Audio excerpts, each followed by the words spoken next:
আপনি কিন্তু চাইলে আপনার নিকাবটা খুলে নিতে পারেন। আপনার কি কোনো সাহায্য দরকার? আচ্ছা, কথা বলতে প্রবলেম কি বলেন আমাকে।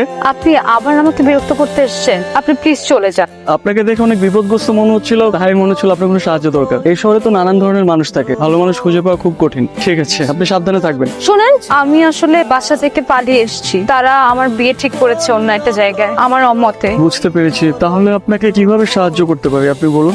আপনি কি কয়েকদিনের জন্য আমার একটু থাকার ব্যবস্থা করে দিতে পারেন? আপনি একটু দেখেন না প্লিজ। এভাবে মেয়েটাকে একা রাস্তায় কিভাবে ফেলে যায়? এই প্রথম কোনো মেয়েকে দেখে দেখে এতটা ভালো লাগছে। তাছাড়া একটা মায়াও কাজ করছে। বাসায় নিয়ে যাবো। আচ্ছা, আপনি কিছু না মনে করলে আপনি চাইলে আমার সাথে আমার বাসায় যেতে পারেন। আমার বাসায় 2টা বেডরুম আছে। মাঝে মধ্যে মা গ্রাম থেকে আসলে আমার সাথে থাকে আর কি। আপনার যদি কোনো আপত্তি না থাকে তাহলে আমাকে বিশ্বাস করতে পারেন।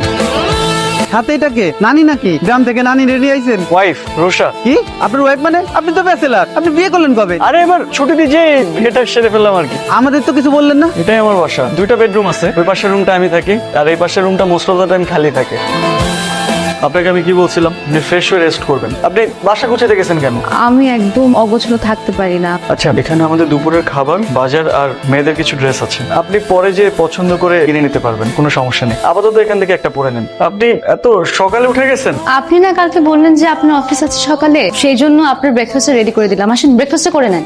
আপনি এত কিছু কেন করতে গেছেন? আর আমি তো সকালে খাই না। অফিসে যে চা অথবা কফি একটা খেয়ে নিই, ওটাই সকালের ব্রেকফাস্ট। আপনি হালকা কিছু খেয়ে নেন। এটা কি? আপনার টিফিন বক্স। আমি তো অফিসে টিফিন বক্স নিয়ে যাই না। তো আপনি লাঞ্চ করবেন না? ধরেন আমি বাসার খাবার খেলাম, এখন বাসার খাবার যদি আমি অফিসে নিয়ে যাই, তারপর যদি আমার কলিগরা বলে যে বাসার খাবার কই থেকে আসলো, তখন আমি তাদেরকে কি বলবো?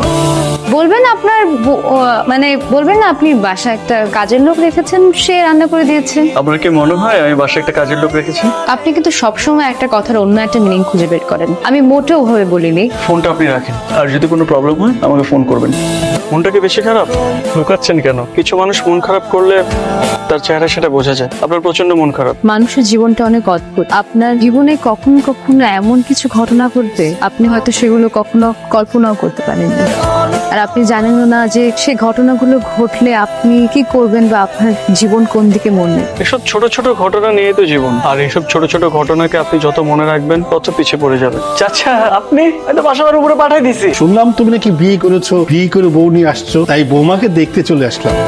তো বৌমা কোথায়? বৌমাকে ডাকো। রুষা, রুষা, রুষা।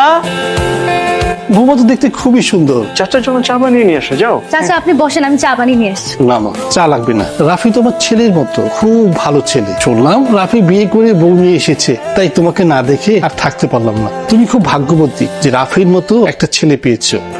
আমি দোয়া করি তোমরা যেমন সারা জীবন একসাথে সুখে শান্তিতে থাকতে পারো।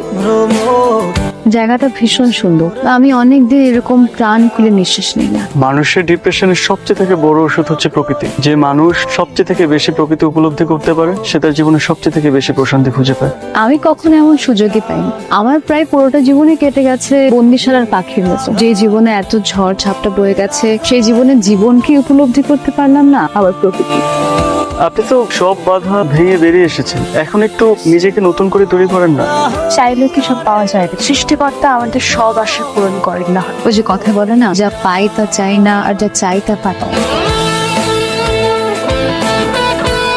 আপনি যদি আপনার জীবনে সবকিছু পেয়ে যান, তাহলে তো আপনি আপনার অস্তিত্ব হারিয়ে ফেলবেন। আমাদের জীবনে আমরা সবকিছু পেয়ে গেলে আমাদের না পাওয়ার আফসোসটা থাকে না, আর না পাওয়ার আফসোসটাই আমাদেরকে পুড়িয়ে খাঁটি করে অস্তিত্ব খুঁজতে সাহায্য করে। অস্তিত্ব খুঁজে লাভ কি বলেন, যেখানে জীবনটাই একটা অমাবস্যার অন্ধকারের মতো। অন্ধকারই তো আলোর অস্তিত্ব। অন্ধকার যদি না থাকে তাহলে আলো তো মূল্যহীন হয়ে যাবে, আর এই অন্ধকারই আপনাকে আপনার পথ খুঁজতে সাহায্য করবে।